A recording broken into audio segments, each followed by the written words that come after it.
You call me weak, bruh. That's weak for you to call me weak. No, it's not. That's not how calling someone weak works. Boy, we don't care. Then he tries to mess up your work. Men are gonna man, child. Even the innocent looking one. Not Laurel.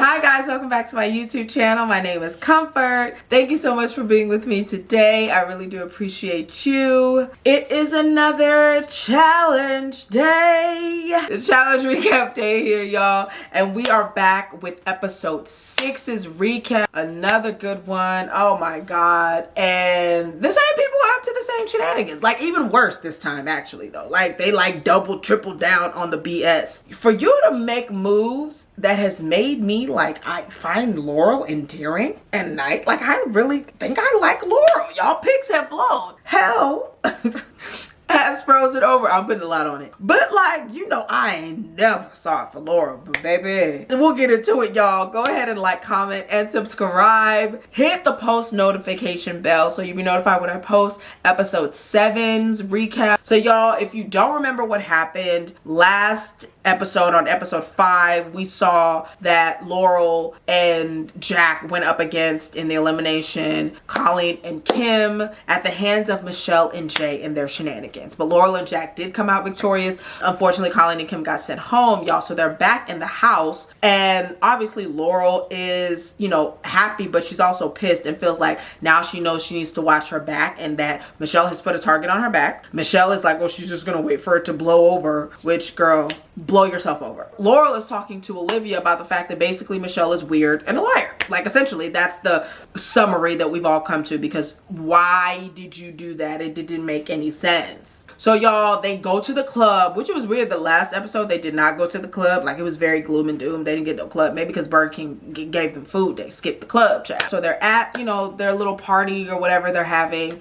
And Aneesa and Jordan are talking. And Aneesa's basically giving Jordan his flowers. Very, very well deserved. She's just basically explaining to Jordan that, you know, it was really amazing to see him perform in the rowing challenge. And that it was the first time that she saw him like kind of struggle with something, but he still got his head in the game, and that she's just really impressed by him, as we are all. Like I think most of us are very impressed by Jordan. It's not just like, oh, he did great for someone with one hand. He is exceptional at like everything. And he basically talks about, you know, because he was born with one hand, that he's always felt like he had to go above and beyond in order to just fit in. You not fitting in, you definitely standing out. So shout out to being a standout, even with a quote unquote setback physically or any type of disability.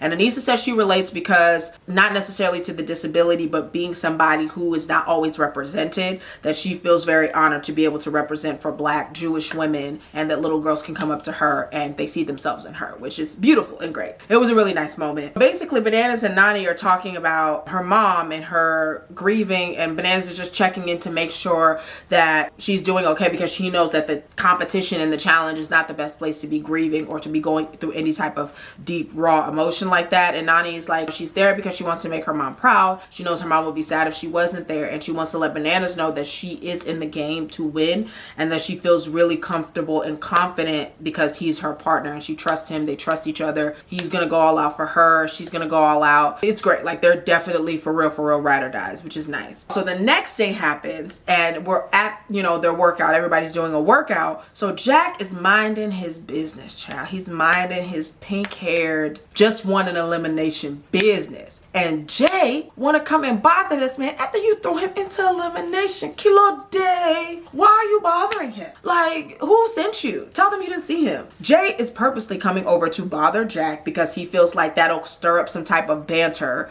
He asked, you know, what did Jack call him? Jack said, I called you a rat piece of shit, and I meant that. Like, so what happened? Like, what happened? I called you that. And Jay's like, oh my God, this is great. We're bantering like bros. Every relationship has this thing like bros. He's basically a psycho. So he just says he's purposely bothering him and poking the bear, and he just wants him to at least say something to him, even if it's like insults, which weirdo. Y'all, this is some boy drama, and guess who's involved in the boy drama? Not that she hasn't been involved in some boy drama before, but it's just not really her brand for real. Y'all, Laurel. And Horatio got some drama. Y'all remember Horatio? Little sweet. Oh, I don't approach girls. I'm just so innocent. I'm just so insecure. I'm not sure of myself. Da, da, da, da. Y'all BS. And I should have known, because I always preach that, you know, the ones that be acting so insecure, they be the ones that really be doing the nonsense, because they are just not very good at warding off women's advances. And obviously Laurel came on to him, but he was very welcoming of those advances, probably because he needs attention, maybe because he didn't get fined till he got older, but that's another episode.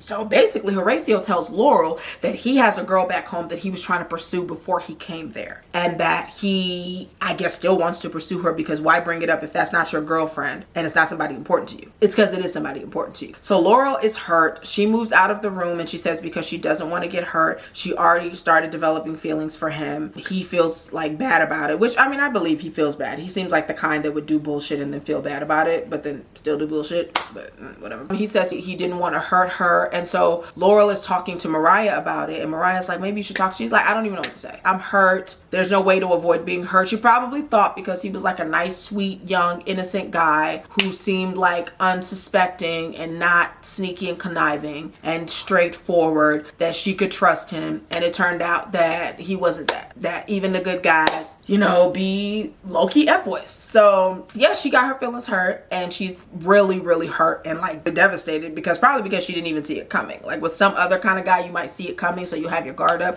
but I think she really let her full guard down with him, which, like, I could feel it. I could feel, like, we've been there. We're women. We've been there, you know, where you really thought, oh my God, this guy seems so genuine and so pure and so like unsuspecting, and he doesn't seem so jaded and, you know, messed up by the world. Then he tries to mess up your world, and then you got to like get yourself back in the game, child. Laurel is feeling a way about that. Horatio's talking to Olivia about the fact that yes, he did not communicate well. Yes, he did not tell her that out of the gate. It wasn't a girlfriend. He didn't really cheat, but obviously this is something he still wants to pursue, because again, why bring it up if you're done with that situation? If Laurel is the one that you're really interested in, clearly it's because he's still interested in the other girl. So he said he doesn't want to lose Laurel as a friend, keyword friend. Laurel over there falling in love, and he's talking about a friend. He don't want to lose a friend, that she's really easy to talk to. So basically he used her as like a filler until he got back to the other girl, and Laurel was really thinking this could be something, I guess. It's whack, but I mean, you know, men are gonna men, child, even the innocent looking one. Y'all, so then we get to the daily challenge, y'all. So the daily challenge is like a really interesting, really cool challenge. So basically the daily challenge is called Down the Line. TJ is ecstatic about it. So basically what it is that one teammate gets a bag out of the ground at their first post. They get a bag out of the ground, they take the bag, and they crank this wheel in order to get a ball down this zip line far enough to where when their second teammate has to zip line, they can get far enough on the zip line before dropping and having to swim. So the swim is not as long. Basically, once they get the first bag, they do the crank. The second teammate gets the second bag, and they have to zip line it down and then put this puzzle piece together with like 4 different words. And once they get that done, they win the daily challenge and are obviously safe from elimination, right? Y'all know the spiel. So there's 2 heats. So for the first heat, Tori and Devin out the gate are like in the lead. They're getting it. Devin is the one that gets the second bag actually to the zip line first. So he zip lines down, and now they have to put these words together, y'all. Michelle and Jay are also doing really well, because you know how they do with swimming and with water. I guess water challenges are just their thing. They're also in the lead. Everyone pretty much is like at a decent pace, right? They're pretty much neck and neck. Bananas and Nani also get there, but Bananas is playing. Nani is trying to put the puzzle pieces together. Bananas is making light of everything. Everything is a joke. He's laughing at everything she's doing, and Nani is getting really, really, really frustrated. Not for real fighting, but like, you know, brother, sister, like, okay, you're pissing me off. Like, let's focus, right? And Bananas can't focus. And so she's getting really mad about that. And Bananas is like, you don't need to do this in front of everybody. He doesn't say it, but he says it in the confessional. Laurel is behind. She can't even get the bag out because she over there stuck on Horatio. Laurel, since we're friends now, right? We've made up. Girl, you know better. Maybe this is why she don't be following for people. She be shutting off her emotions and all of that. Because if this is how you are when you're into a guy, you gonna let Horatio knock you off your game? We don't do that. If there's nothing else, I respect you for your gameplay. Like, you don't do that, Laurel. Not Laurel. It happens to the best of us, but I ain't never let a man knock me off my work. You know, unless it's, you know, my husband or somebody, but not this, not a little talking, little fling. No, ma'am. So it gets down to neck and neck, and y'all, guess who ends up winning the Heat 1? Because he realizes that one of the words is in Spanish, because apparently Jay has some type of Hispanic, Spanish heritage, Latin heritage in some way. So he spells the third word, which is amigo, which is the one that everyone kind of struggles with, and they win Heat 1 of the Daily Challenge, y'all. So then Heat 2 goes, y'all. So it's Darrell and Veronica, Horacio and Olivia. Y'all, Veronica, I could be wrong. Is Veronica not Latin, in some type of Latina something? Darrell is like, I think the third word could be amigo. Veronica gonna say, no, it's not gonna be in another language. Girl, how you know? Were you with TJ and then when they were creating the game? Can you just shut up? Be quiet. And Darrell gonna go with what she's saying. And obviously it's amigo, but he don't know that. So Horacio and Olivia, which I love still, you know, Horacio and Olivia end up winning it because they figure out that the third or fourth word is amigo. Like, y'all gotta leave every possibility open. You can't be ruling nothing out. You are not the creators of the game. Like, they're trying to trip you up. So Horacio and Olivia win the second heat. So now it is down to Horacio and Olivia versus Michelle and Jay on who wins overall, y'all. And unfortunately, the snakes win again. Michelle and Jay win the Daily Challenge, and they are again safe from elimination, and they have the job to put the people into the deliberation on who goes in. And obviously Laurel is like, this is the absolute last thing I wanted to happen, but it happens again. But Nany does not feel safe because they're like, they saved us the first time, they're probably not gonna do it the second time, so I don't know. Well, Michelle is talking to Amber, and she's basically explaining that she made a one-day deal with Tori and Devin where they would not put them in for one day, and they would return the favor for one day if it was them that won, so that they're basically off the table. They're gonna keep good on that deal. Amber feels kind of nervous because she sees the shady, weird way that Michelle is moving, and she's like, damn, I don't even know if I'm safe because you moving mad. Then Michelle and Jay are talking to Aneesa and Jordan, and at first they told them they voted them in the first time that it was because they weren't sure where they stood. Jordan is like, but now you know where we stand. We've told you that we stand with you, and you're still not sure. Like, what are you confused about now? They're like, we're not coming for you, but if you keep putting us in, we're going to come for you. Like, duh. I don't understand. They're just snakes, and they're trying to justify the fact that they have to be snakes. And, you know, it's just, it doesn't make any sense. It's ridiculous, and it's not going to the same mind. So y'all, Jay and Michelle get to the deliberation, and they still do the same BS. Like, they promised Bananas and Nany they would have their back the first time around, but I guess they went back on that. They want to put in Bananas and Nany. They're gonna put in Aneesa and Jordan again. Well, they didn't say, but they end up putting Aneesa and Jordan in. They end up putting in Casey and Kenny, which Casey is Nany's girlfriend, so they have a possibility of going against each other. So you really about to piss some people off. And then they put in Laurel and Jack again after he was trying to make nice with Jack and say that they were going to try to build trust again. Like, what are you doing? Why do you keep having conversations with people when you know you're going to throw them in? Just do what you want to do. Why are you pleading this fake alliance and fake case? Like, what are you doing? This is ridiculous. They call them into the deliberation, child. This time Laurel is actually going to try to play nice, and she's putting on a poker face, and Jack is shocked because Laurel does not do that, and I can vouch Laurel does not do that, but he is thoroughly impressed, and he's like, it's amazing to watch. And Laurel is actually trying to make a case for like, well, we haven't won. You put a team in who can win and who has won. Who would you rather piss off? Aneesa and Jordan are pissed. Jordan is basically like, what are we even talking about? Like, what is this conversation about? You're liars. You keep nothing. Your word means nothing. You promised this person. You promised this person. You promised everybody. You think that we're going to believe you promising us? No, you're fake. You're a liar. You're weak. That makes you look weak when you say one thing and do another. And Jay is trying to, you call me weak, bruh. It's weak for you to call me weak. No, it's not. That's not how calling someone weak works. He didn't say anything invalid. You're really, really whack. Like, that's really what it is. Do it with your chest and say you don't care, but stop trying to act like it's so hard and gut-wrenching. No, it's not. Like, you're whack. Like, it's just really lame. Bananas and Nany go in there. Nany's pissed because she's like, why would you put Casey in? You said that you were going to have our back, but even if you don't put me in, if you end up putting Casey in, or if Casey draws and she ends up going home, I'm going to be pissed, and then it's game on. Like, it's a wrap. And Michelle is like fake emotional about, like, they're just really, really fake. It's just so ridiculous, y'all. It's so ridiculous. ridiculous. Casey and Kenny are, you know, confusion like everybody else. Like, you don't want to ruffle any more feathers, but you're ruffling more feathers. And they're like, we just want, you know, someone to take someone out, and we feel like you guys can save each other. So why didn't you just save them and not put them in? Because they're fake. My thing is, this a game. Just do what you want. You don't really have ties to anybody in the game. Like, just do what it is you want. Stop faking and making fake promises. And what was all that fake crying about with Nany? You were having a nervous breakdown. Like, Nany was your sister. I'm so hurt, Nan.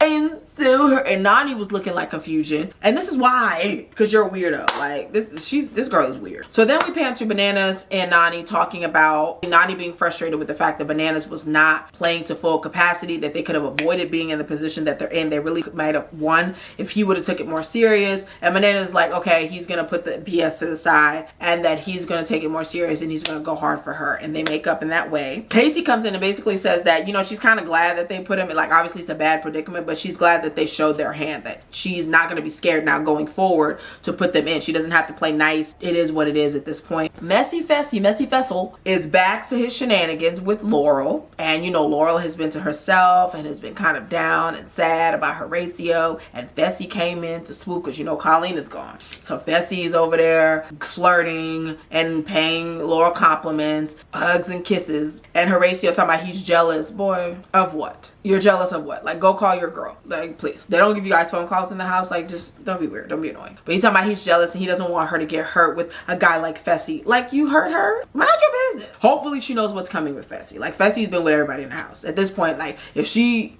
drops her guard with Fessy, it's really silly. So I think she'll be fine with Fessy. So y'all, then Michelle tries to pull more fakery. And she tries to go talk to Nany about how she's feeling. Nany's sitting next to Laurel. She's like, what do you want to talk about? She's like, I actually don't want to talk to you. You know what decision you make. You already put me in this position. You're fake. So I really don't feel like having any conversation. I already know what my plight is and what's going on. And so I'm ready. And Michelle is like, well, I'm sorry. And she's like, no, you're not. Like, what? You're sorry for what? Don't be sorry. You made your decision. So it is what it is. Like, just do you. Girl, I just met you. I don't trust you. Like, you're whack. She's absolutely accurate. Like, Michelle is a weirdo. These Survivor Big Brother people, what they be telling y'all? What's the instructions when y'all come on the challenge? Like, be as weird as possible. So y'all, then Michelle and Jay are talking, and this is where I was even more confusion than I already am. Michelle and Jay are talking. Michelle's basically fake pouring her heart out that she feels like a bad person for putting in Casey versus Nany in the elimination round, that she understands that Nany put her in, but that she still feels bad because they made up and now she's going back on it. And Jay is like, it's fine, it's okay, don't even worry about it. And he has like no emotion about it. He doesn't care, no big deal, right? But then in the confessional, he's crying about how Michelle is pouring her heart out to him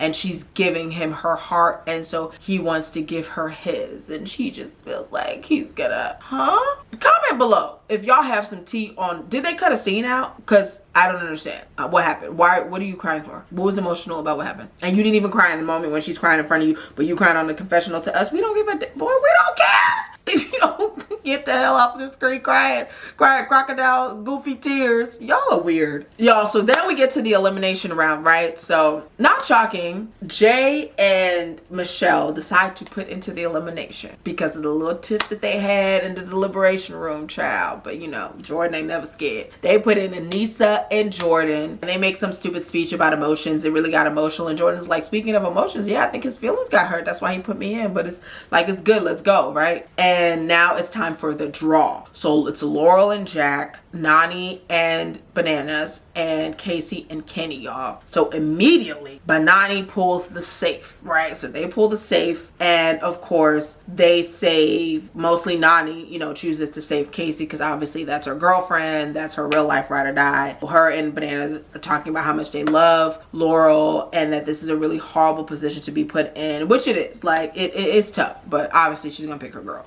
And Laurel is like, she's really upset because she just feels like they set her up for failure, because not only is she going in, but now she's hearing how much they love her and that she does better in eliminations when she's angry and not like feeling mushy and sad. And fuck you, Jay and Michelle, for doing this. Like, you're gonna get what's coming to you, basically, y'all. It's Aneesa and Jordan versus Laurel and Jack. So the game that they are playing is in your face. face, y'all. So basically in your face is where they have to take some bricks and put it onto a cage that has balls in it until it busts the cage open and the balls come out. And then one teammate has to take the balls and play offense and throw the balls dodgeball style to a diagram that has all of their opponent's faces on it, and the other teammate has to play defense for each side, right? So they have to block the balls. Whoever gets all of the faces knocked out before the other one, they win the elimination and they are safe to continue in the game, y'all. So it is so intense, y'all. But Aneesa does phenomenal. So Aneesa plays defense,